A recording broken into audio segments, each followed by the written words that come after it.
What's going on, bottom line viewers? It's Mitch here with AC, Dilly Vanilli, and Cavol. We are here for our Super Bowl 52 preview. The New England Patriots versus the Philadelphia Eagles. The game's happening this Sunday. We're previewing it on a Tuesday. There's still some stuff to go down. Some stuff in the media, all the Super Bowl hype, all that stuff, but we're going to get past all that, and we're going to take it and look at it from an X's and O's point of view. We're going to look at the matchup between the Patriots and the Eagles on the field this Sunday, and that's what really everybody is looking forward to at the end of the day. There's the commercials, there's the hype, there's the halftime show, but ultimately everybody wants to watch the game. We have AC, the Philadelphia Eagles fan, myself, the Patriots fan. We have two unique perspectives, as well as Cowboys and Seahawks fan as well that will give their take, Dylan and Kev. Okay, guys, I just want to hear your thoughts overall of how's the Super Bowl hype been so far? What have you thought of the whole Super Bowl week so far? I know it's only been a couple of days and everything in regards to the game, and how you feeling at this point in this stage going into Sunday. So let's start off with AC. We'll go across the board.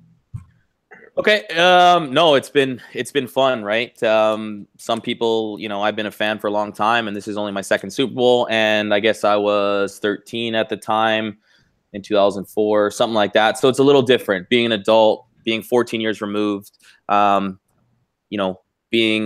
a fan longer since that time to this Super Bowl. It's been fun because, especially yesterday watching the interviews and whatnot, the guys seem loose, and it's a great story for this Eagles team that a lot of, they are the underdogs, and the whole season, we were on this show, and, I think Kev's kind of come around, but, for a long time, it was the Eagles have an easy schedule. The Eagles are not legit, and I think we proved to everyone that we are, and, obviously we're the top one or two, depending on what happens Sunday, in the NFL after all the people hating on the Eagles for what they did. And now we're in the Super Bowl, and it's great. I think it's going to be a good match. I think the Eagles defense is ready. I think the offense is ready. Nick Foles just played his best game. I think that's a good trend in the right direction. And I just believe there's something going on with this team. And I think two X factors are going to be Blunt and Long, not for what they do on the field. I think they're going to help, but I think having two ex-Patriots that were there last year, and obviously Blunt being there for 2 years, I think that helps with the locker room, which is already very close-knit, and those guys are leaders, so I think that does help. But it's going to be fun. You can't take it for granted because you never know when you're going to come back, and I'm already winning too because I'm going to Arizona tomorrow where it's 28 degrees Celsius and golfing, and the Super Bowl is just going to be the cherry on top. As a fan of neither of these teams, it's a different kind of perspective to watch this game with just analysis wise. We're going to be watching in a couple days. I'm still excited for the game. Of course, it's the big Super Bowl watches, even if you're not a football fan. So you get everybody involved. It's going to be a fun time. Obviously, be at the Super Bowl party. It'll be a good time, and especially not emotionally interested because, if you're emotionally attached to the game, if I am a Cowboys fan, if I had my team in here, it'd be a little bit of a different story. But I think it's a good game that we're going to see here. Two evenly matched up teams. I think the talent-wise is very good for the Super Bowl. I'm liking what we see out of that. And overall, I think it's going to be a competitive game. There's a couple of X factors we're going to talk about, key things that both teams need to do in order to get the job done. Could be the surprise. We could see another Super Bowl ring for Brady. A lot of storylines going in here. I'm intrigued to see what happens with this particular Super Bowl. So the hype level is at a good level right now for the Super Bowl. Would you be upset if the Eagles won because you couldn't post like you do in the chat about the Eagles not having any rings multiple times? You would not be able to do that anymore. That is a fact. Yeah, that's a fact. No, but you have multiple times made fun of the fact that the Eagles have no rings. I can't post that anymore if they win. Okay. But would you apologize? Yeah. Okay. Then we're good. You can. Okay. I just wanted to know if they lose, you can keep on doing it. But if they win, there's no more memes about no rings. I can't be like, well, they don't have any Super Bowls because they exactly. We'll see. I'm going to stay off camera because you can't see me in the studio I thought it was a brilliant idea, but it's dark and I look like I'm in a prison. So, and then Dylan just left. Yeah, I'm excited because I think these are two really good teams. I think there's some neat stories here. We have a guy in Nick Foles that has an opportunity really of a lifetime, that hasn't been looked on as an elite quarterback, has an opportunity to win a Super Bowl. We have two teams that have faced before. It's not technically a rematch, but we do have a Super Bowl matchup. Oh, Dylan's back. And we also have, I think, a lot of X factors, a lot of different guys that can make such a difference in this game. And then we have this Brady Belichick legacy.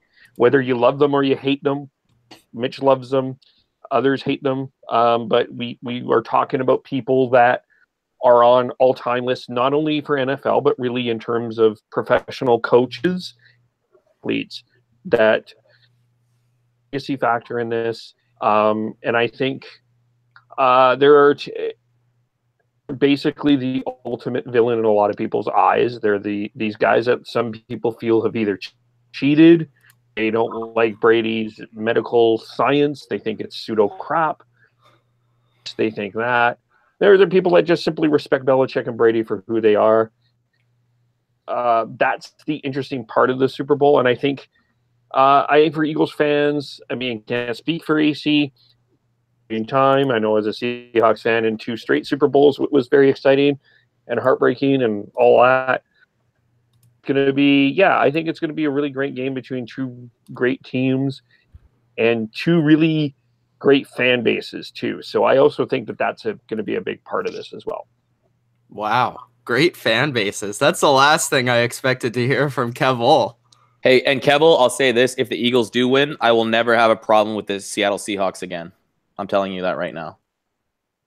Oh, look at this. AC sucking up to Kev, trying to get him on his side, giving him incentives. Well, I need, because it's just you and Dylan attacking me for the most part. We got to switch it up to 2 And when do I attack you? And I attack you. No, I'm just saying, like, you're very pro to agree with Mitch rather than myself lately. I've seen that in the playoffs. I agree with you in your point. Like, when you make good points, you're saying that I agree with Mitch for no reason. Like, no, I think you tend to agree with Mitch because Mitch can be more boisterous and it's easier to agree with him. Ooh, I'm boisterous. I just want to credit Kev for being a 12 and actually giving credit to other other NFL fans in the world. It doesn't just rely, and it doesn't just circle around Seattle and fans. They're not the only fans that exist out there. So good job, Kev. Good job, Kev. All right. So am I like not on camera, or is that just me on my own account? I'm not used to this. Yeah, you're on camera. Okay, that's weird. Anyways, so from my perspective right now, of course, now I'm going to come out as, again, the cocky asshole Patriots fan. But as a Patriots fan, I've gone through this week a lot, including last year. So kind of right now, to be honest, and I guess I have the perspective of being able to compare it to other years. And to be quite honest with you, I think this year so far has lacked a lot of hype. Outside of the just the underdog of Philadelphia and the fans going back and forth and the whole storyline of Brady Belichick. That's kind of a repetitive storyline. We haven't had a lot in terms of, the 2 teams saying anything to each other. Really having any sort of rivalry between the 2 teams. There is no real big matchup between 2 quarterbacks or 2 players. There's no familiarity, really. So it's a very different thing. Like, even when the Patriots played Atlanta, there was a little bit of a sense of Atlanta was this new up-and-coming dog. And same with Seattle. Seattle had the whole storyline of Seattle won the Super Bowl the last year, and New England was trying to win their first Super Bowl in years. And, there was all these different storylines that were coming out in those Super Bowls. But in this one, it's kind of more like Patriots are there again. You are sensing a little bit of fatigue. And then also for the Eagles, it's kind of like, oh, it's the Eagles with Nick Foles. Maybe if there was Carson Wentz, we would be excited, but I haven't really seen a lot of casual NFL fans be really excited for this matchup. So that's kind of interesting in that take, because this is probably the least hyped Super Bowl I've seen of the Patriots being in, including those giant Super Bowls, going all the way back, till when I was young. So when I don't really even remember like the hype, the Patriots Eagles, there was a better hype for that. The Patriots Panthers, I don't really remember there being significant hype, and the Patriots Rams, definitely not, outside of the Brady Bledsoe thing. And, the Patriots were massive underdogs in that game. So it's an interesting kind of hype going into this game. That being said, there are some interesting storylines that, we've been following and we've been discussing. Obviously, the Patriots are aiming for their sixth championship and sixth with Brady and Belichick as well, while the Eagles are hoping for their first championship. They've never won a Super Bowl. Everybody knows that. They won NFL titles. If you checked out my top 10 Philadelphia Eagles, you would know that. But they've never won a Super Bowl. So that's kind of interesting. And actually, this is not really a rematch from 2004 because these are totally different teams. But it's kind of interesting that history is seemingly repeating itself with the way that these two teams have gotten to the Super Bowl, the way that these two teams have kind of met. The Patriots, this would be their 3 out of 4. And, they beat an NFC West, NFC South, and then this would be an NFC East team. And then for the Eagles, they had the same path to the Super Bowl, having wins over the Vikings and the Falcons in that year in 2004. And now this year as well. So there's kind of some interesting similarities there to draw back to. Yeah, I would say that like the Patriots are probably similar, but you have to think the Eagles at the time were in 4 straight NFC titles to get there. So they were a prominent NFC team. That's true. I think the biggest difference, obviously, too, the Eagles, the last 2 seasons beside this ones were 7-9 with a new coach. That's true. And I think this is the beginning of something for the Eagles. I know it's tough to get back there, but compared to that team that was very good and kept on losing NFC championships for 3 years prior until they made it the 4th year in a row, that's the big difference I feel. Is like we're kind of on the upswing of maybe something happening rather than that team. They didn't have many more chances after that because, when you play that well for 4 years, most franchises, you can't stay on top unless you're the Patriots. So that's why I think it's the biggest difference, because this is, like I've been saying, 2nd year of a rebuild, 2 seasons, 7-9. Now we're here in the Super Bowl. It's a little more promising when I think the Eagles were overly confident in that first Super Bowl because they were such a great team, and they just couldn't get it done. And you guys obviously felt like at that time that was finally their year to do it. Exactly. And you saw that with the confidence of Freddie Mitchell calling out Rodney Harrison. And you just saw it in that game. I wasn't with you, but David Patton gets the touchdown and does the Eagles celebration. Rodney Harrison, game-winning interception, the Eagles celebration. There was a lot more animosity. Which was really fun to watch, by the way, which sure. a retro recap of that game will be coming out this week. And you'll hear us talk about how entertaining that part of the game was, which I kind of wish we had in this matchup, AC. I know you're all about the new Eagles and the way that they are now, and that's perfectly okay. Well, because that's how the Patriots have never called perfectly out, that's right? perfectly fine. Yeah. But, as a fan, I want to see some hate. But just bringing to your point, if the Eagles actually were to win the Super Bowl, they would be the 4th team in NFL history to win the Super Bowl after having a losing record in the previous season. And if you're an Eagles fan, if you do win the Super Bowl, chances are you're going to end up being somewhat of a not a dynasty, but somewhat of a very competitive team for the next few years, because you would join 3 teams: the 2001 Patriots, the 81 49ers, and the 99 Rams. So if you think about those teams, the Rams weren't a dynasty, but they were damn close. The 49ers and the Patriots, you could argue, are the 2 greatest dynasties with the Steelers in NFL history. So if the Eagles do win this, you could maybe have a positive outlook on where they're going to go in the future. If they don't, where will they go from here? So let's start off the game with, let's start off.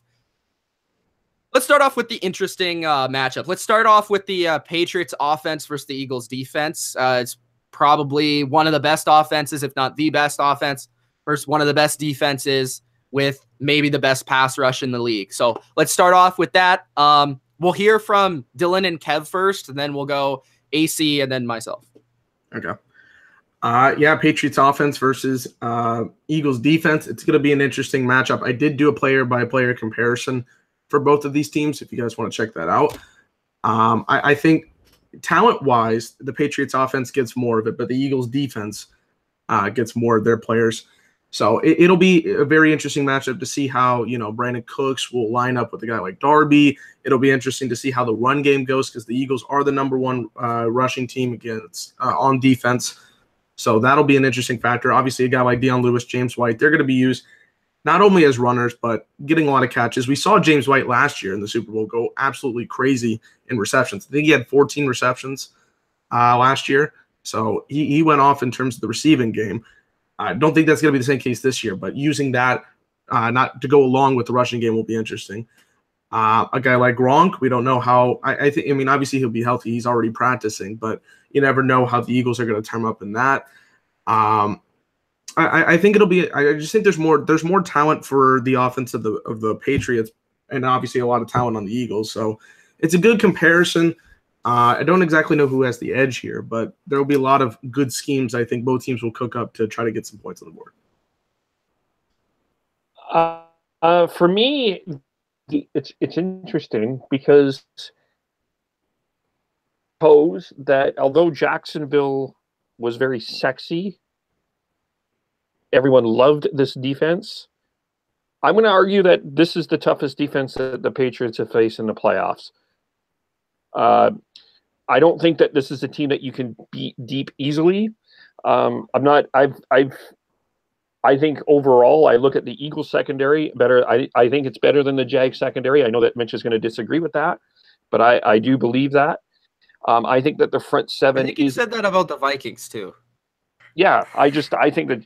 Yeah, that's why I disagree with you a little bit more. I'll just let you go, Kev. I think he means too. I think it's the way they play, and we've talked about the Jags. Obviously, they're the most talented secondary, but we saw that maybe they're not coached as well, and they were young. They were just going off raw talent. When the Eagles right here, you put those corners against the Jaguars, they're nowhere near close. But I think it's like what the Patriots done with their defense for so many years is you put your players in position. And does that make you a better defense? I don't think so, but it does help you in key situations because I do think this Eagles defense is a lot better prepared mentally than the Jags might be, because I think the Jags are going to be awesome when they get a bit older. But I did think you saw a little just going off raw talent rather than scheme and kind of smarts. Yeah, that's right. And you look at a guy like Malcolm Jenkins, he's been in this position before. He's a guy that brings some experience. Brandon Graham is going, and that defensive line, I think, especially that Patriots offensive line, which I do believe is a weakness for the Patriots going in there, I think it's going to be very interesting. So I do think that this Eagles defense is going to give the Patriots offense a lot of problems, in my opinion. More than I think Patriots fans will expect. I'll say that. Yeah, it's going to be a tough matchup. Tom Brady is the GOAT. He seems to be able to come back if they're down. And the big thing that the Eagles are stressing and what you've heard yesterday was you got to play 60 minutes against this team. And I think the Jaguars didn't realize that. I think they thought when they got up a bunch of points that they could just keep on doing what they did and not, they obviously, because if you look in that second half, Tom Brady had a lot of time, especially in that fourth quarter. And, was that the Patriots offensive line playing harder for 60 minutes than the Jags? Probably. But I do think, I think there might have been something of not being there before. And I think what the coaches are stressing, especially Jim Schwartz and having Chris Long on that defense, that was the Patriots, you have to play 60 minutes. It doesn't matter if you're up 17, if you're down, you have to play and get pressure the same way every single down. I do agree with you. Like, I think I'm impressed with the secondary, but you wouldn't look at Ronald Darby and Jalen Mills and be like, they're studs, but I do think they're very good in the system. Gronk is going to be a huge issue. I don't think they're gonna have much of a run game, and then I do still think Amendola in the slot is could be good. Patrick Robinson's been playing really well, and he'll probably cover him. Cooks does have that speed. We'll see what happens. It's going to be tough, but I think it just starts with that pressure of that defensive line, and they're gonna have to pressure. And I know people are talking about that the Patriots are going to use hurry up, which you're going to lose the sub. And I know, Mitch, you posted something about the stats. Yes, they are a bit higher. Nothing game changing though. And if you still look at what their averages are in against hurry up offenses, they're still the same as the averages of normal teams on non-hurry up offenses. So I think that, that could be a problem, but the Eagles will be ready for it. I think Jim Schwartz doesn't get enough credit. I think now he is, but I think this is a game where it comes down to coaching. To beat the Patriots, you need to play 60 minutes, and you have to somehow find ways to outcoach, obviously, McDaniels, Belichick, and Patricia. I think they have the talent to do that, but obviously you're going against the Patriots. You got to play 60 minutes. You got to get some luck here and there too. The Patriots won some Super Bowls and lost some Super Bowls off not luck. Obviously, there's some skill there, but if the Eagles were up 28-3, the same as last year, I don't see that happening again, in my opinion. I think if they're up I'd be scared if it was 14, but if it was 25 points in the same position in Atlanta, I'm sorry, the odds are that's not going to happen again. That's a kind of a 1 in a million type thing, but you never know. You got to be scared. Fans won't give up though. No, they won't, and nor should you, because you've seen it so many time and time again. I think it's finally at the point where I think the Eagles are realizing that. They know that doesn't matter what their lead is, and that's why they kept on pouring on against the Vikings. You heard on the sound up. I think Deuce Staley was one of them. Like, do not be content of where we're at, and that's why they put their foot down even further and just kept rolling, because they know there's no safe lead in the NFL. You got to keep scoring every possession, and I think that's what kind of Jaguars got outcoached big time in the fourth, but I do think the offense somehow lost confidence, and I just don't see the Eagles offense losing confidence as well. Okay. So in terms of the matchup, when I take a look at it, I think obviously just going across the board in terms of individual matchups, I'm guessing that Jenkins will most likely be the guy that it's always the first matchup you go to is Gronk, because Gronk is what the offenses run through. Even with that Jaguars comeback, doesn't matter. Gronk is the key to the offense. He's the X factor to the offense. He with Brady is what makes it run in the run and the pass game. So it's going to be interesting because Jenkins is a very good safety. I've loved his play back since he was a Saint.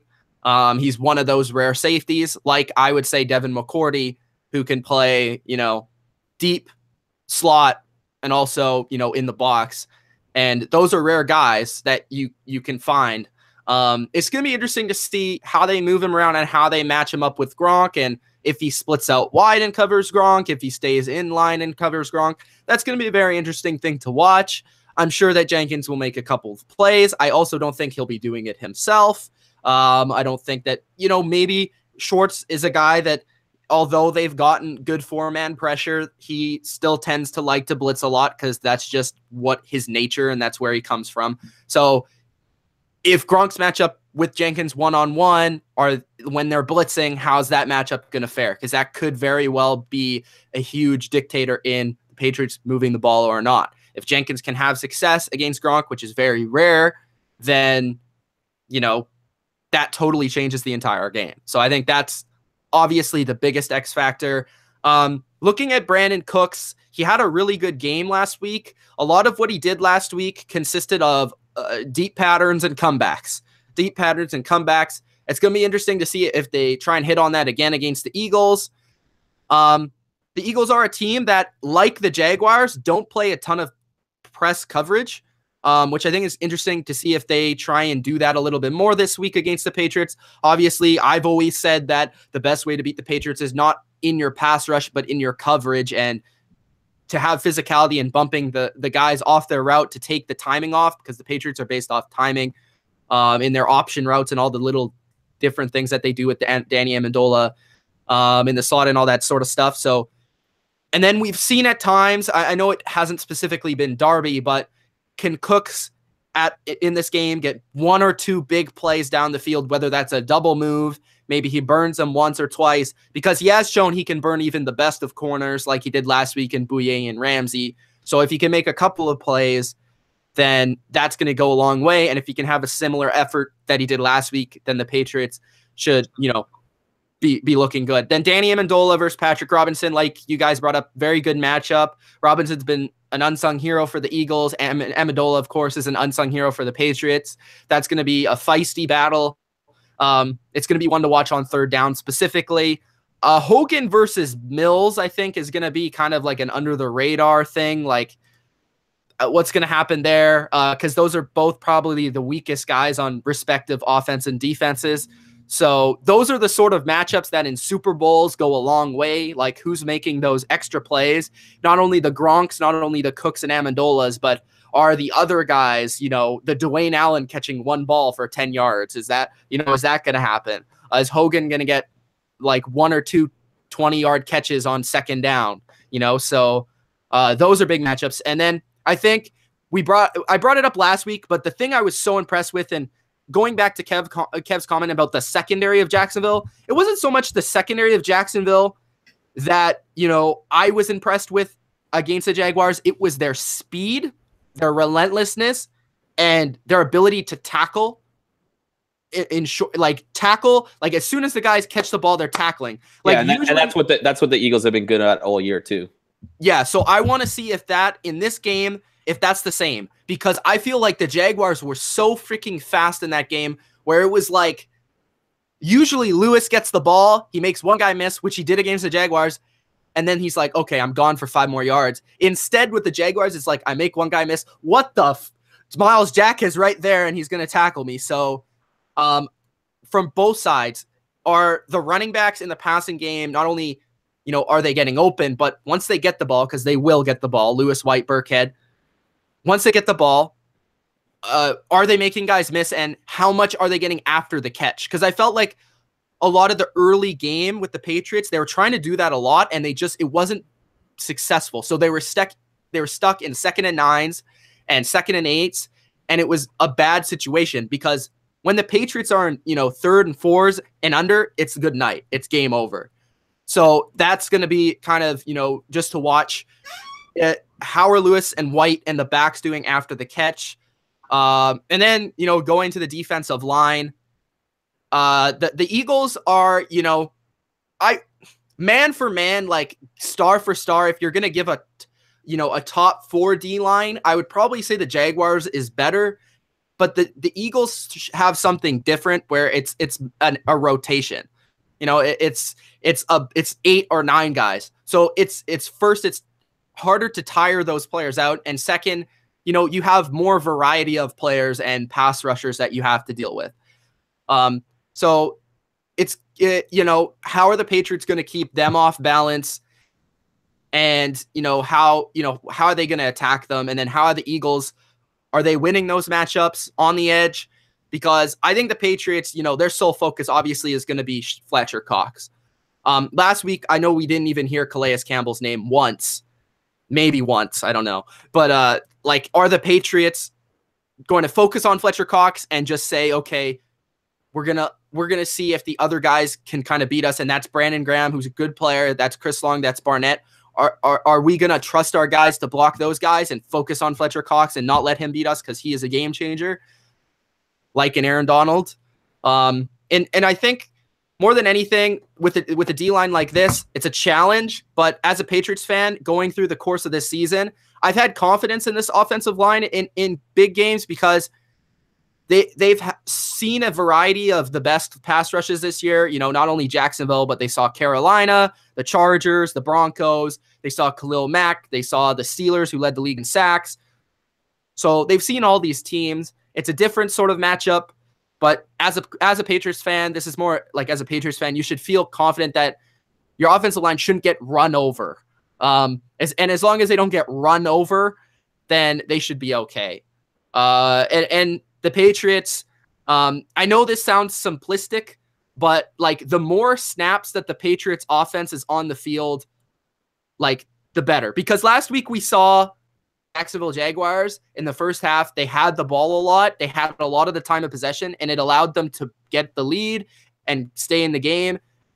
And for the Patriots, you know, you don't want that to happen because you want to maximize your ability to – you want to maximize your strength. You want to maximize your ability to stay on the field. And I don't think it's like – and what I'm trying to say here is it's not the Patriots trying to take the time of possession battle. It's the Patriots trying to take the play battle. Because I think the Patriots will go a lot of tempo and kind of, you know, not necessarily always go like no huddle, but they want to maximize the amount of plays in the Super Bowl as possible because they feel like their offense, you know, they want to get their offense out there as much as possible. While the Jaguars, to a certain degree, were able to take that away from them early in that game, which I felt was a big reason why Jacksonville was able to get in the lead. And that's also going to be something that the Eagles will have to do opposite of that. So those are sort of the keys to the game that I see on that side of the ball. Those are the matchups. I'll just say the only difference between Calais Campbell is more speed, right? Like he was a defensive end for a long time. No, and, no, but he is. No, he's a defensive end. He's 6. No, yeah, but he's 6'8", like 300 pounds. Not the bull rusher like Fletcher Cox is. Fletcher Cox is north-south. At least he has some moves. Calais Campbell, if you watch a lot of his stuff, he doesn't like bull rush. He has some moves to get around, even from the inside, where Fletcher Cox is a guy, he'll put your center into your quarterback. I do think it's a very different how those two play. Very different. I feel like Fletcher is closer to Aaron Donald than he is to Calais Campbell, for sure.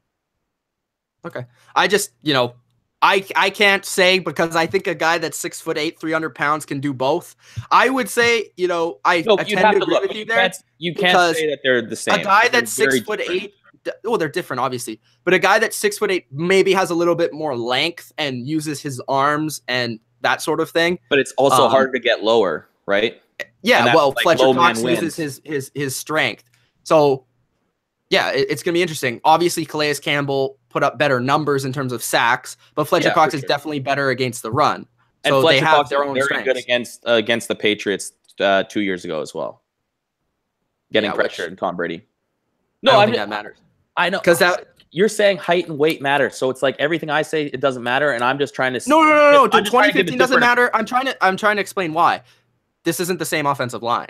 If it was the same offensive line and it was the same players, then I'd be like, yeah, it matters. But I'm just saying that I think Calais Campbell and Fletcher Cox are very different players, and I think you're trying to lump it in because you stop Calais Campbell, you're going to have an easy time. That's kind of what I'm getting from your point. Okay, well, what I was trying to say was as Patriots fans, this wasn't directed at the game in general. I was just saying as Patriots fans, we've seen the Patriots offensive line play good in big games and play good against good opponents. So I'm directing this point. That's why I said as Patriots fan, this point as a Patriots fan, you should feel confident in your team to get it done. This wasn't directed at, you know, I think they're going to get it done because, you know, I think they're going to struggle at times and I think they're going to make plays at times. And that's just the way that, you know, good offenses and good defenses battle out. Obviously, that could be the key to the game because still, even though Kev says this is the best secondary in the league, I don't think so. I think if the Patriots have time, they'll be able to pick apart this secondary. And that's... I think they're the best coached, which I think you can easily say that. Up there with the Patriots. And he's frozen. He's frozen. Speechless. He's speechless. You got him. You got him. Stuck there forever. At least I'm on the BOV account. I mean, I think that the other thing, though, too, it felt to me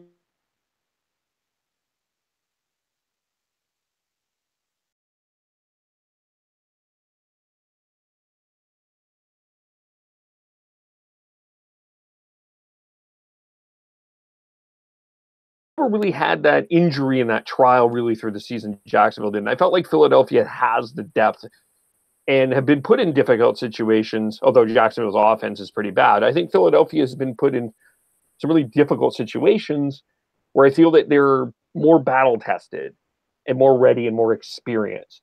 I think that's and more better coached, I think. Well, and that's what I talked about. And I think, you know, I'm not going to be an idiot here and be like, some dumbass fans that are like, oh, we're gonna kick the Pats' ass, like Tom Brady's going down. Like, that's just stupid, because you have to be realistic. We're going against the New England Patriots, the best dynasty in sports, the best coach, and the best quarterback. You have to be realistic. But the one thing I think Eagles fans should be confident with, what I think a lot of realistic Eagles fans are confident with, there's something going on in this locker room outside of the field that's helping them on the field. Team chemistry, like just the will to get the job done, losing all those Pro Bowl players or potential Pro Bowl players, and then moving on has helped the team. And I think that's what I think I'm most confident in, is this team, because we are battle tested. And like I said, there's something going on with this team in the locker room. And, people have had that, Patriots fans can say that too. But I just think with the Eagles, it's a different situation. It's something like that they're relishing this underdog. And I think the Eagles are going to play tough till the end in this game, and the Patriots might out talent them and win the game that way. But I do see the Eagles playing very tough and not making mental mistakes, almost playing Patriot-like. They might not beat the Patriots, but I do see them not making any stupid mistakes in this game, which is going to keep the game close. Yeah, you're going against Tom Brady, and in the fourth quarter something happens, it's going to be tough. But I just don't see this team making mental mistakes or turning the ball over, which that's why I think, any given Sunday, and we'll see what happens. Where did I cut out? I have no idea. We can move on to offense if you want. The other Okay. side. I just wanted to say, to response to your comment, I don't think that the Patriots are going to out-talent the Eagles. I think the Eagles are just as talented, if not more talented, than the Patriots. So, just like the Jaguars, I thought that, you could tell by Belichick. I said this to Dylan. You could tell by Belichick's reaction at the end of the game. Holy fuck, we just beat he was just like, holy God. That was crazy, because that team was way more talented than this team. That was his reaction from that game. And that was last week, right? Honestly. But the Super Bowl is a different thing, and if he wins the Super Bowl, he's going to be more excited than he was against the Jaguars. I think that's just how he is now because of everyone. No, I meant we beat the Jaguars. I didn't know if that was possible because they're so talented, and I don't know if the Patriots, honestly, player for player, they play well as a collective unit, and they are coached well, and they have certain players that are unique, and it allows them to go out there and win games, a lot of them. But I don't know if this specific Patriots team is as talented as last year's or, other teams. I think the Eagles are just as talented. So for people to say that, the Patriots are going to out-talent the Eagles, I don't think that's the way they're going to win this game, to be honest with you, because I think there's advantage the Eagles have. There's advantage that the Patriots have. This is a very even I know, game. I understand that. I didn't say anything about we're going to out-talent them. I think the only way to beat the Patriots is outwork them, out-coach. Only way. And it's tough to do, and that's why it's tough. But I never said anything about the Eagles are going to out-talent. No. I mean the Eagles are maybe more talented than that could be the reason why the Eagles win the game, is because they're more talented. Anytime you have Tom Brady and Gronk, you're the more talented team. Yeah, you have the two best players in the game. Exactly. But I don't know if you have the best team. If you had the two best players in basketball and hockey, you're probably going to win. It's different though. No, I understand. Because there's 53 players. There's not. I know how the game works, man. Yeah, in basketball it's different. You got to admit. I know it's hockey. Different. I'm just saying, if you have the two best players, even in football, we've seen it before. Young and Rice in their prime, we were able to win. Not usually in Super Bowls, though. Well, yeah, but they had amazing teams around them. That wasn't just Young. I understand that, but that helps. That's what I'm saying. That helps more than it hurts. Obviously. Yeah. And that's why I think that's what I'm saying. Why. Yeah, but. Okay, I don't know if you understand what I'm saying. I guess you're just trying to play the underdog role, which is fine, but I'm just trying to say, I'm not trying to do anything, Mitch, man. It's chill, bro. I'm just trying to say that the Eagles are a talented team, and I don't know if you're not giving your team respect or what. I don't know, dude. Just don't worry about how I feel about my team, man. I don't worry about what you do. All right. Okay. I feel like that there's a bit of Mitch, is scared about playing the Eagles. I'm not scared at all. You always give digs to me when I'm not giving them to you, which is weird. And it's just that's the stuff that I don't get.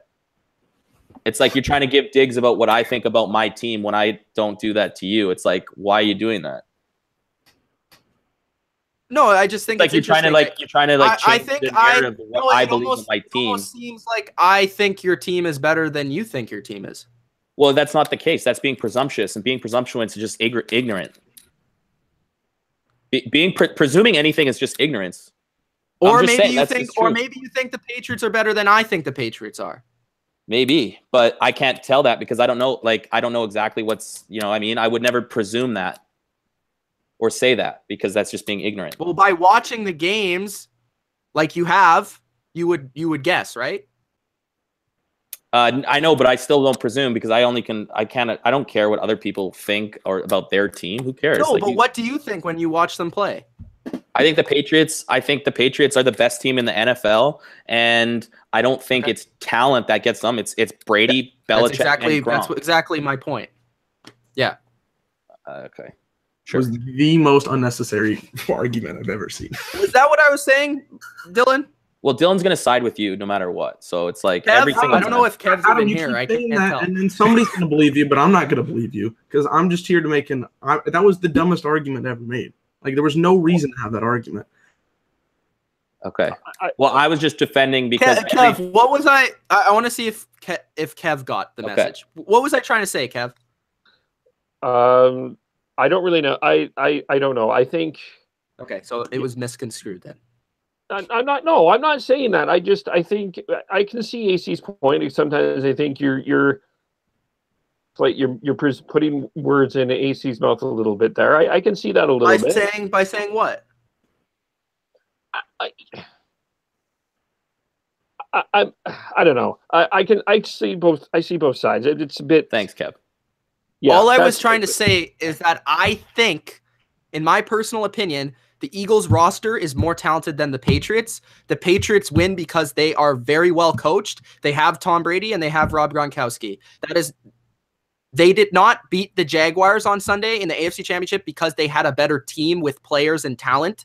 And that is not the reason why they could beat the Eagles on Sunday.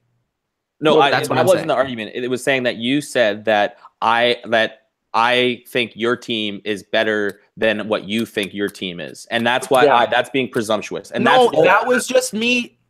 That was just me guessing, asking. That wasn't me like presuming. That was a statement. Technically, that's not even how the conversation has started. It was about what that was a statement. Well, it was like two players that are the best in NFL, and then it just spiraled. No, and then he said, I don't give my team enough credit for some reason, and presume that I think your team is better than what you think your team is, which is being presumptuous, and that's the only thing I was arguing. That's just being presumptuous, which there's no point of him telling me how I feel about my team, right?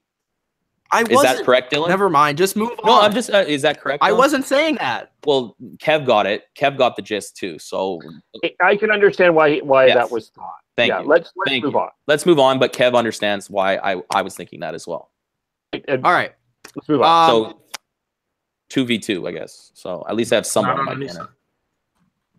All right, moving on. So let's start off just defense. Patriots defense, Nick Foles, Eagles offense. Dylan, what do you think about this matchup? Where do the strengths lie? Where the weakness lies for both teams? Eagles offensively, they've got a lot of talent. There's some interesting pieces that go in here that's going to help them. I think the running game will be a factor. I'm not exactly sure how they're going to be doing that against the defensive line of the Patriots, but I think the defensive line for the Patriots is a little weak. Compared to maybe some of these other Patriots teams. So I think that's a big factor. You got a guy like Alshon Jeffrey. Obviously, he's the number one receiver. He's got a lot of talent. Early on in the season, people were calling him a decoy. Now he's getting a little bit more involved. And I think that'll be a key factor against whoever he covers, probably Butler or something like that. And then for the quarterback situation, you obviously got Foles, who's obviously a different type of quarterback than Wentz is. So you got to see, what his strengths are going to be. I think he might be a little bit nervous in those first drive or two because that's what we've seen. He goes off to a little bit of a slow start, and that might hurt him a little bit down the stretch. But if he can get out through those nerves in this scenario and get a really good first drive, at least, put some yardage up there instead of maybe a 3-and-out, his confidence will get up, and that'll help him. terms of the Patriots defense, I think they need to put a lot of pressure. I think that'll that'll work. Obviously, the Eagles' offensive line is one of the best in the league, especially the center and the right guard and right tackle positions are very, very good. So it's going to be difficult to get many sacks on Nick Foles. I don't know if there's going to be many, but to get pressure and make him move out of the pocket and make some error throws, that'll be a good thing for the Patriots if they can do that. Will be a struggle, but Eagles receivers wise, I think a guy like Nelson Aguilar could have a big game. Last season, he was not one of my favorite players. He has improved massively over the course of the year, so this kind of match will be good. Torrey Smith, I ranked very low in my receiver rankings, but he could surprise people with how he played. He didn't make that touchdown catch in the third quarter of the NFC Championship game, so there might be more guys involved. Again, maybe Alshon might not even be the biggest part of the receiving game for the Eagles. It might be somebody like Nelson Aguilar or a Torrey Smith. Zach Ertz, obviously, as a tight end, one of the best in the game, ranked number 3 in terms of tight ends. He had a great season. He's like one of those key pieces that they're going to need. And I know that will be kind of an interesting match to see what Gronk's going to do on the offense, what Ertz is going to do. I like those matchups in particular, but get pressure on Foles, make him a little bit, having to throw some balls that he doesn't want to throw. The running game will be difficult to stop, but I think it could be done. And I like this matchup. It's not obviously it's not the more promoted one. Like we want to see the Patriots offense versus the Eagles defense a little bit more, but I like this one because it has a little bit more unpredictability to it. Yeah, for me, I think we all thought, let's look back because we all were Wentz as the MVP. When Wentz went down, there was some of us that thought that the Eagles season was over. Some of us were watching Nick Foles and were panicking. And he went through the playoffs. He played really well against Atlanta. He didn't score a lot of touchdowns, but he played a really strong game against Atlanta. And then last week, or a couple weeks ago, now against the Vikings, I picked the Vikings because I was concerned about Foles, and he stepped up. I actually disagree with you, Dylan. I don't think Foles is going to be incredibly nervous here for a couple of reasons. The Patriots, a fun fact, in all of their Super Bowls, have never scored in the first quarter. So I think that's going to allow – I think the Eagles' defense is going to allow Foles to get into a little bit of a rhythm. You don't think the stage is going to make him a little bit nervous? Well, it makes everybody nervous. But I don't think he's going to be like – We've seen him get off to slow starts too. So but I think that that's why I brought up that point. The Eagles' defense, I think, and the fact that the Patriots don't start super fast, I think is going to help Foles. I also think that the running game of Ajayi, Blunt, and Clement, I think is going to help a lot too, because I think will be able to establish the run and get that going and allow Foles to get into rhythm. So he may have nerves. He may be nervous, like anyone in their situation would be. But I think he's going to get his feet under the ground pretty quickly. As long as he doesn't look like McNabb, right? Right, Kev? Yeah, and but that's two different. I think McNabb felt like the weight of the world was on his shoulders. I don't think Foles feels that way. I think Foles feels the team around him. I think that they've done enough. The coaching staff has done enough for him to know that this isn't all on you. I would actually maybe propose, and it'll be interesting what we think, but Wentz maybe would have been more nervous in this situation than Foles. Because he would be expected to do too much. I think Foles is going to be able to manage the game. Defensively, it's going to be interesting to see. I think the receivers of the Eagles versus the Patriots secondary is going to be a key matchup, and I include the tight end there with Zach Ertz. There's a Gronk factor, but I think Ertz is a good tight end. Not saying he's better than Gronk, but he gets credit in his own right.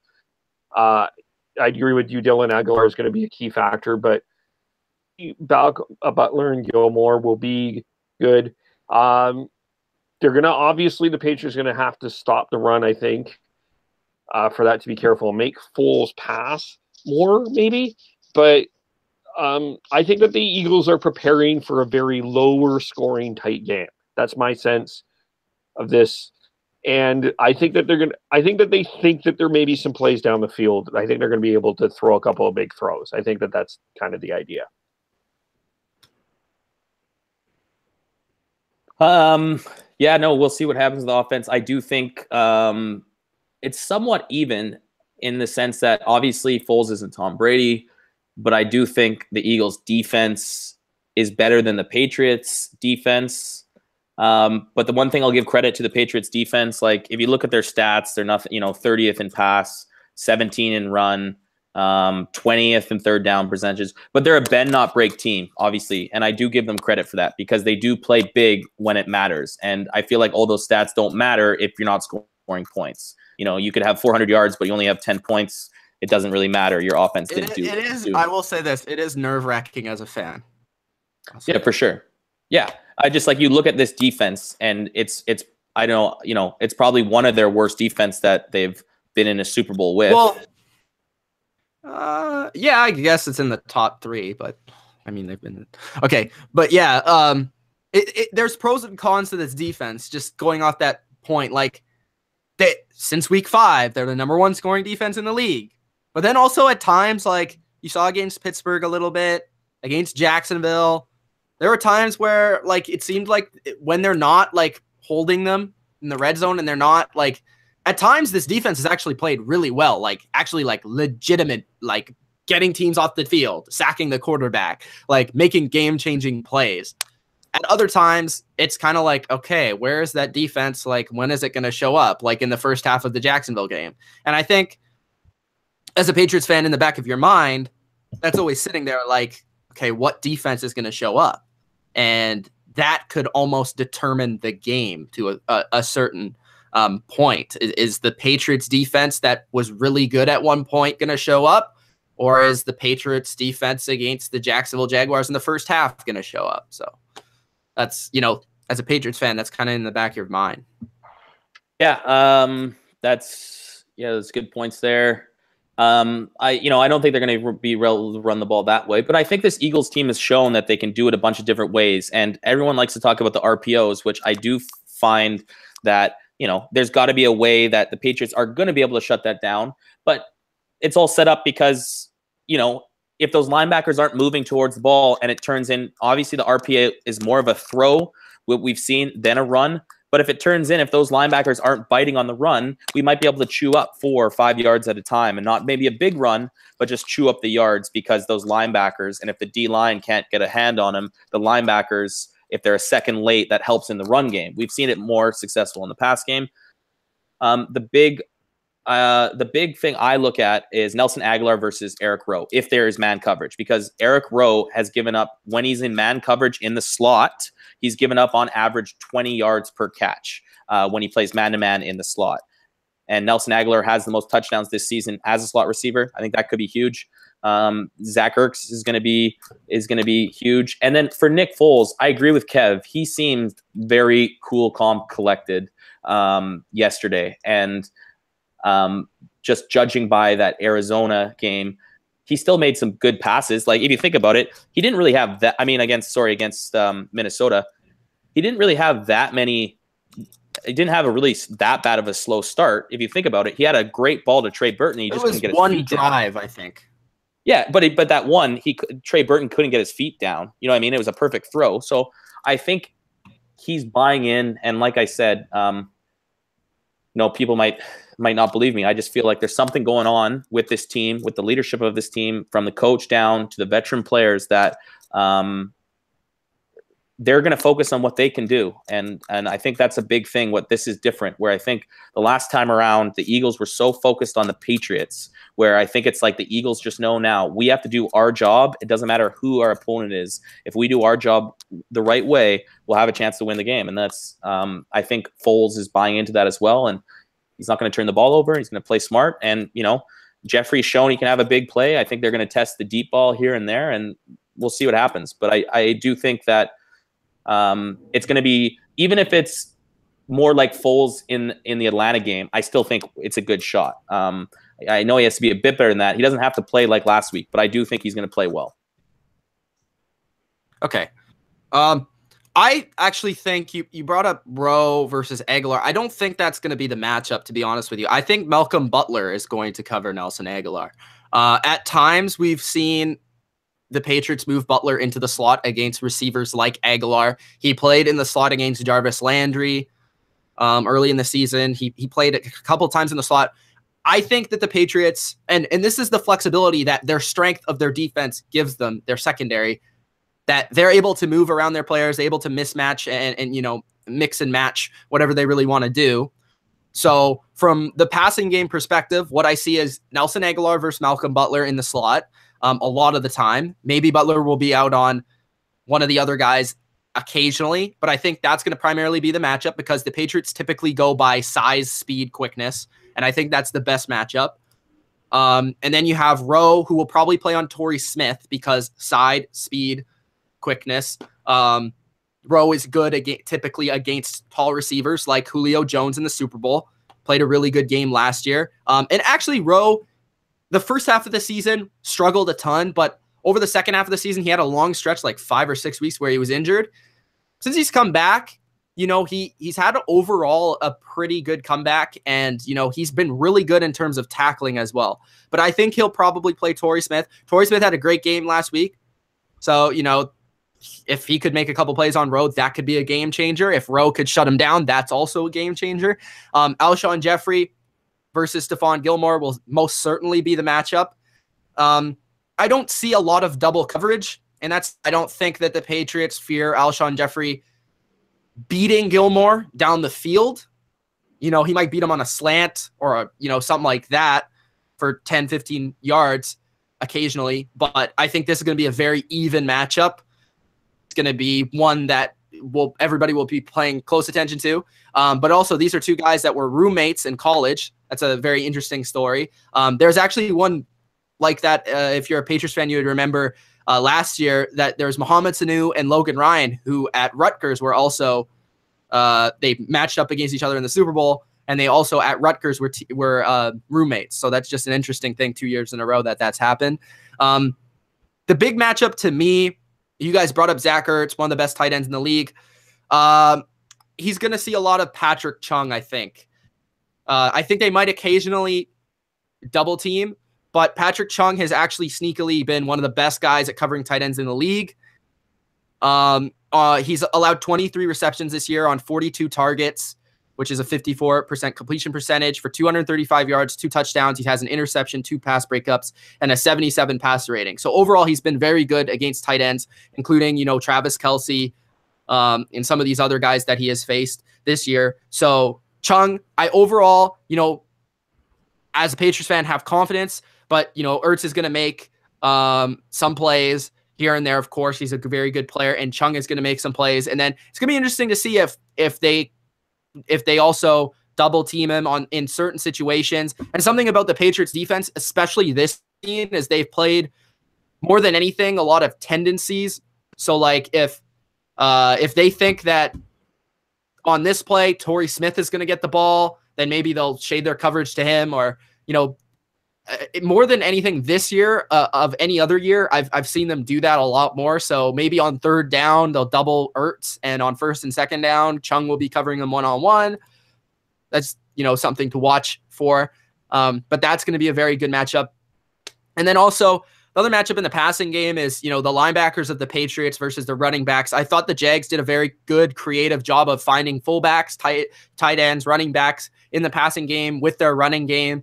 And kind of using the aggressiveness of the Patriots trying to take away the run of Jacksonville against them early in that game, and using kind of the play actions and all that stuff in the screens to really counter that.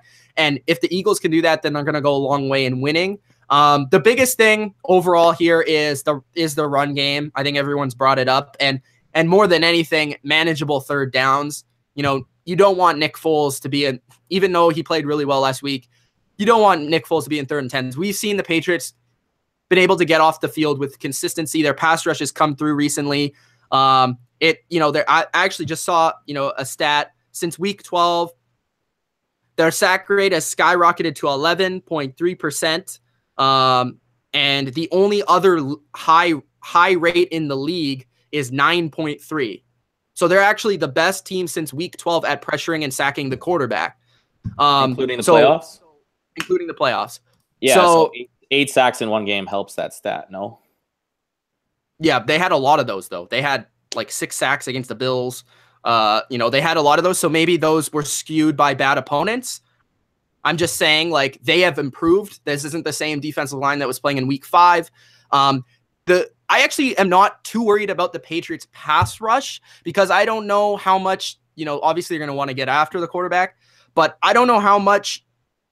I'm more concerned about them getting run over in the run game. I actually think that the way that the Eagles use their running game and the way that they're able to get side to side is more concerning to me than anything else, because it's a lot of what Kansas City does. And,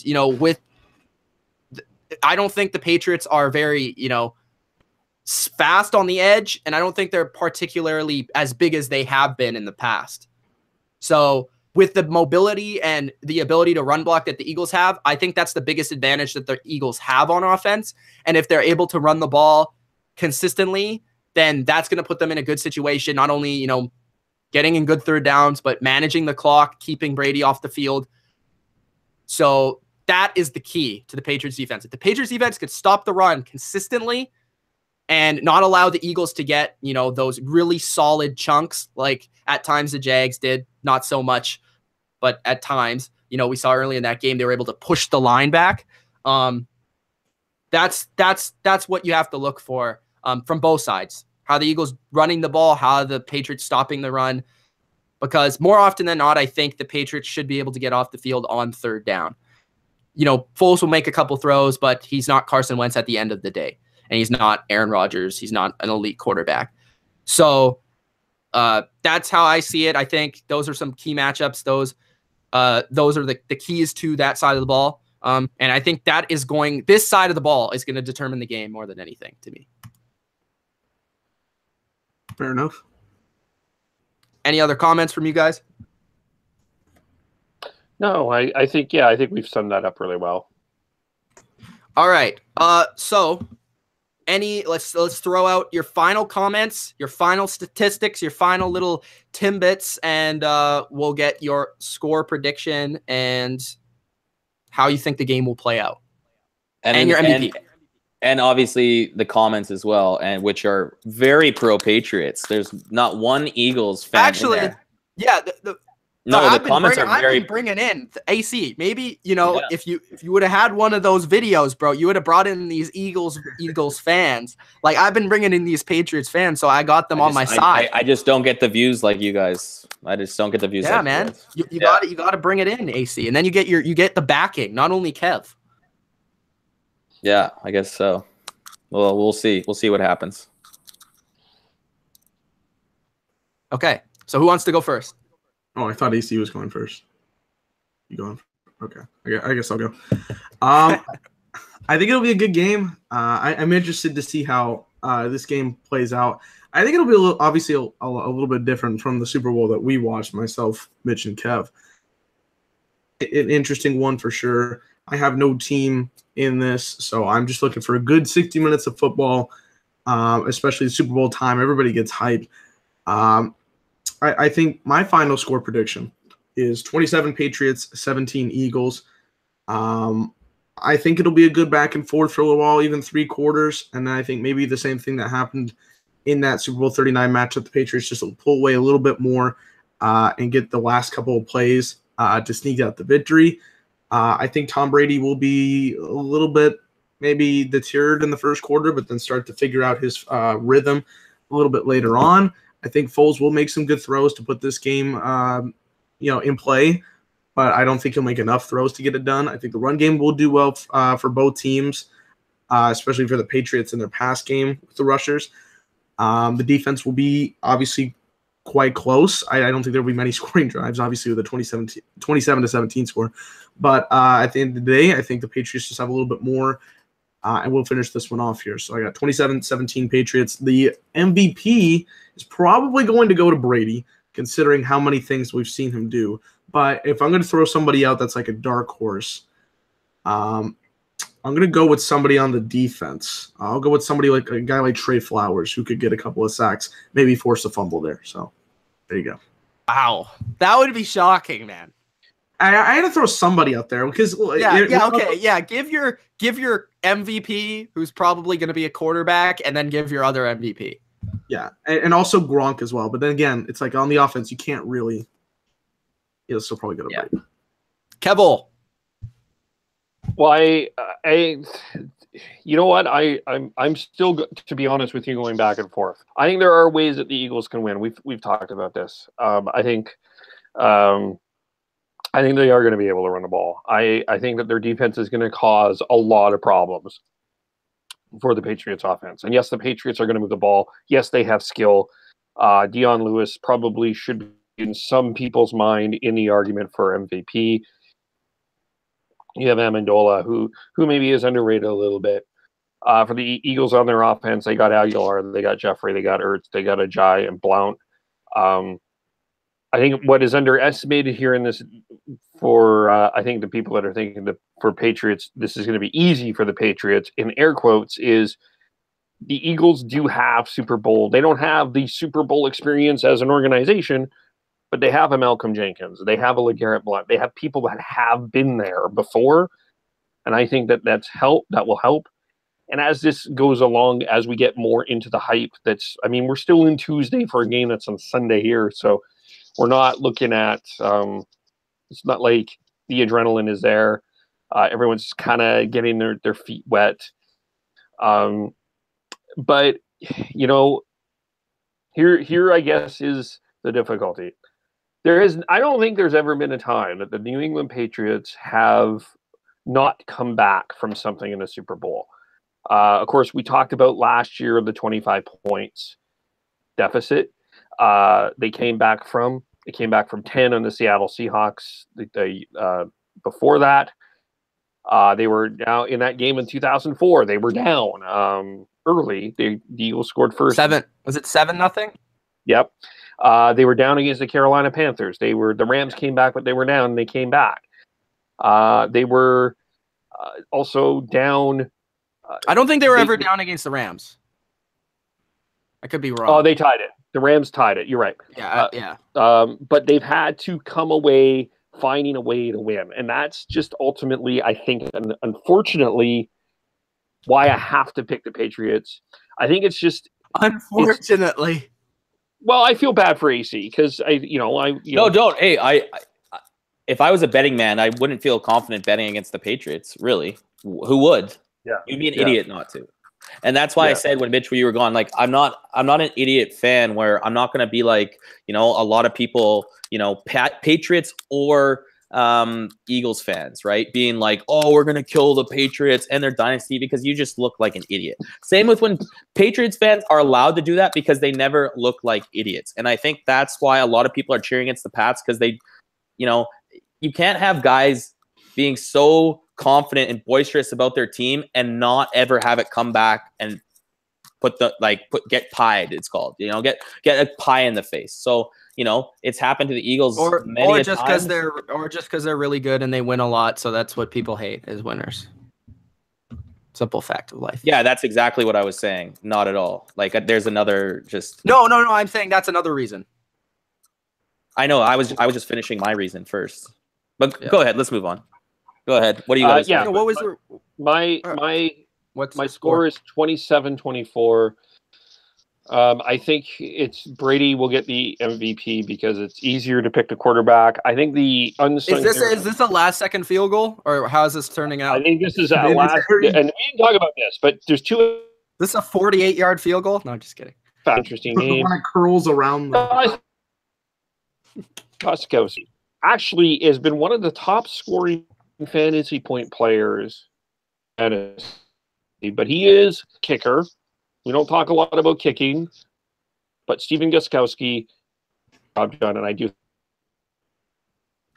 Patriots win 27-24. MVP was Brady.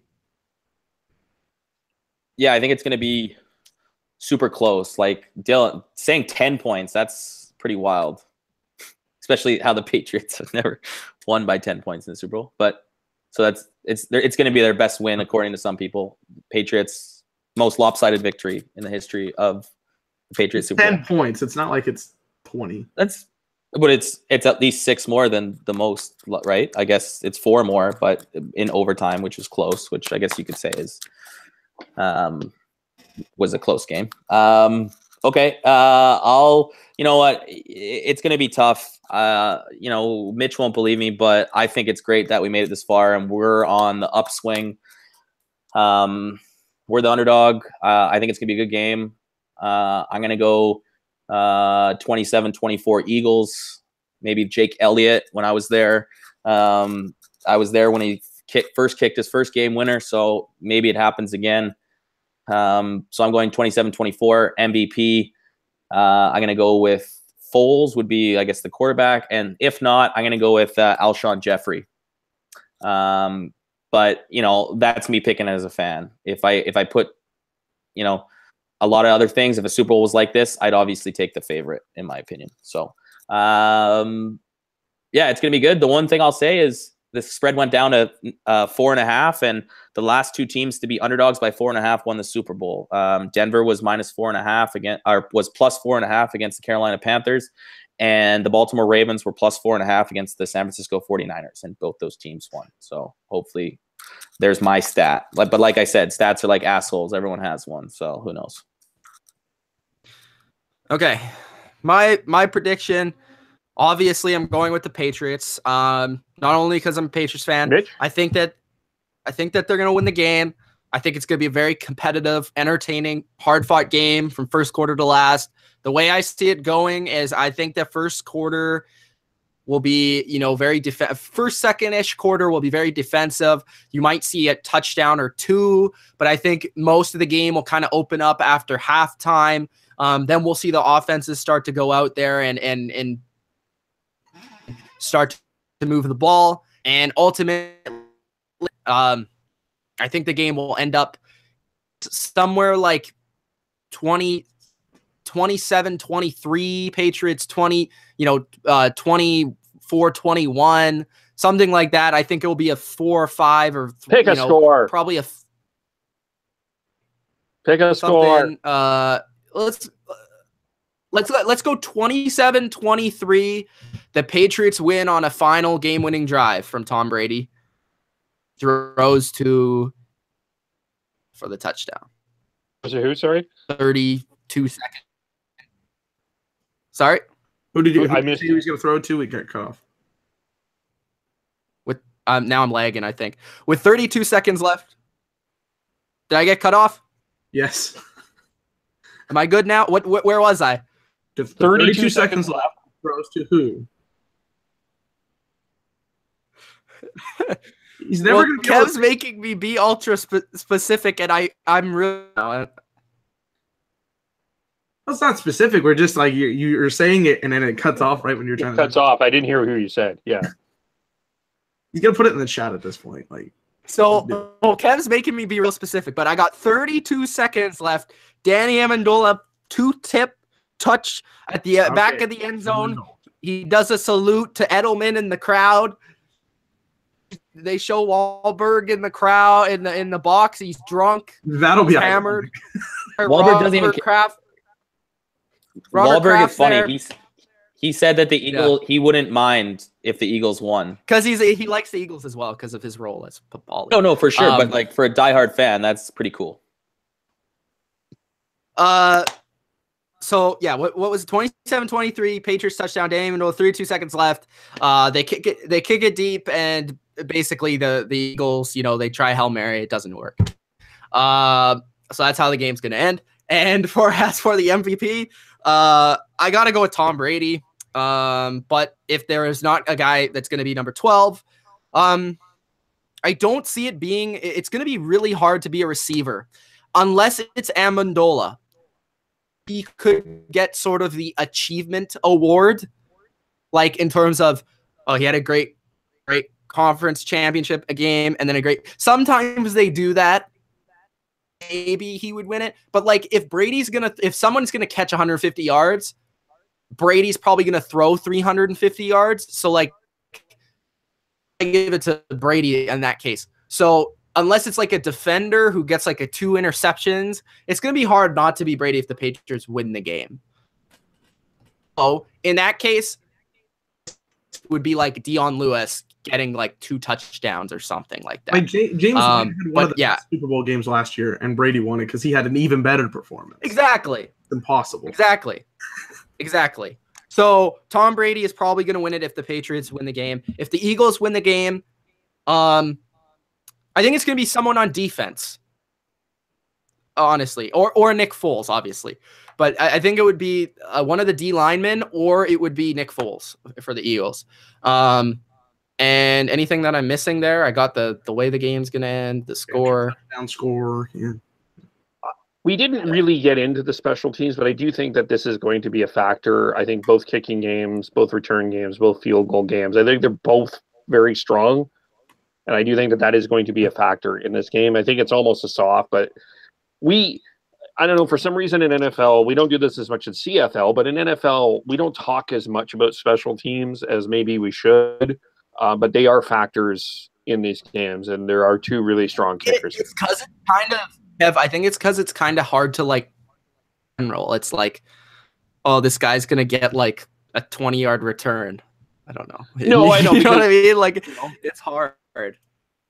No, it's true, but I mean, having a competent kicker and like even NFL head coaches.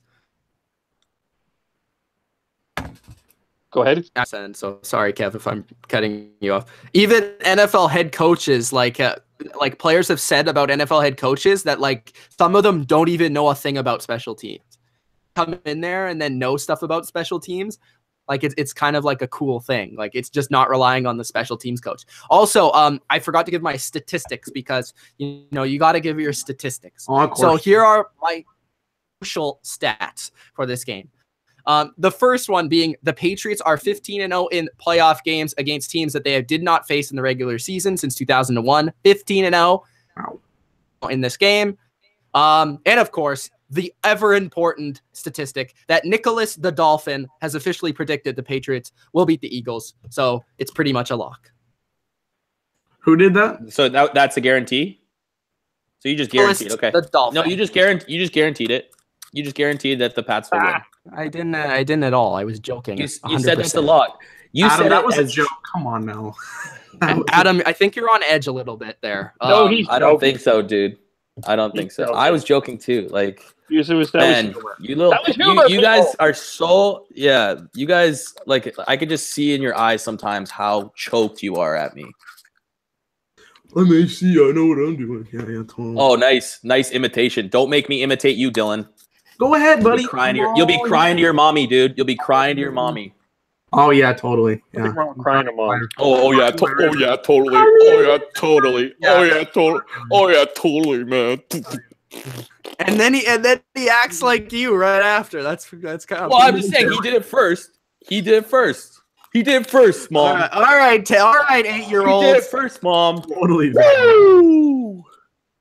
I think. What was everybody's score? By the way? I think Adam's just upset no one picked his team. What was 27-20? Yeah, write it down. How about? I'm writing it down so I can put it on Twitter. I've got my score. I've got Mitch's score. AC, what was your score? 27-23 for the Cowboys. 27-24. The Cowboys? 24? Oh, wait. They're not playing it? Oh, okay. Sorry. That was a nice sneak diss there. Kev, what was your score? 27-24. You're choked. I mean, your head. Wait, 27 what? 27-24 Patriots. So everybody's got 27 for a team. That's interesting. Yeah. And Mitch just dropped out. Okay. Well, I'll get to comments since he is off here, and then we'll head out. I gotta go too. I gotta prep for a little nice vacation. So see you guys later. Yeah. Take it easy.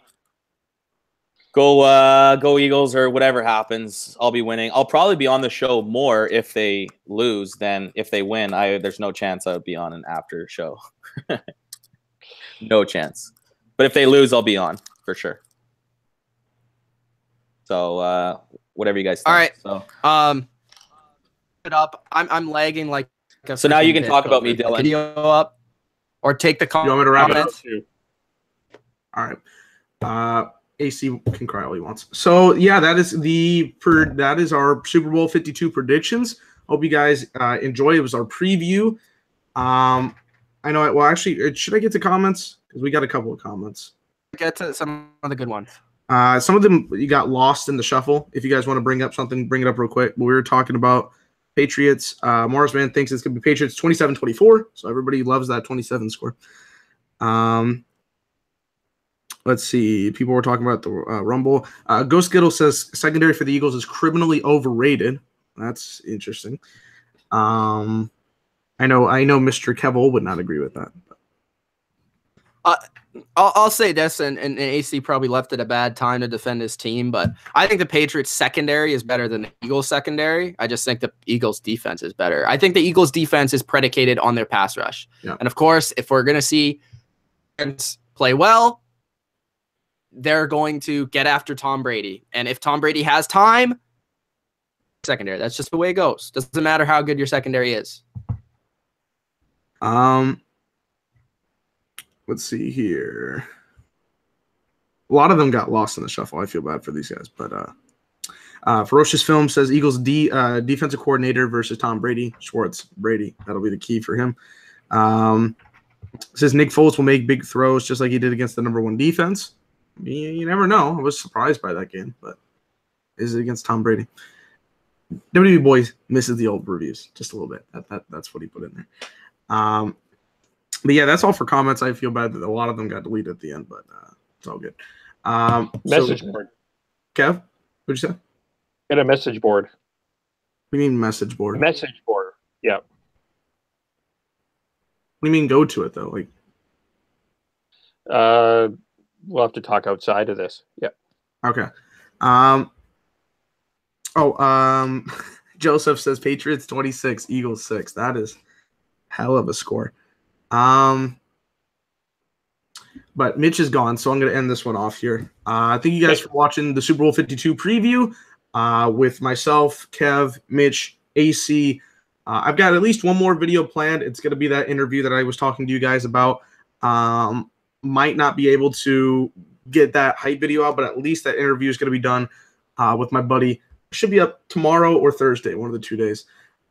We will be definitely back for the Super Bowl 52 recap and review on Sunday, a little bit after. We got to get home from the parties and all that stuff, so it'll be fun. But I appreciate you guys watching this video and supporting the channel. Subscribe, like, and comment the video. For Kev, Mitch, AC, it's Dylan. Peace. Peace.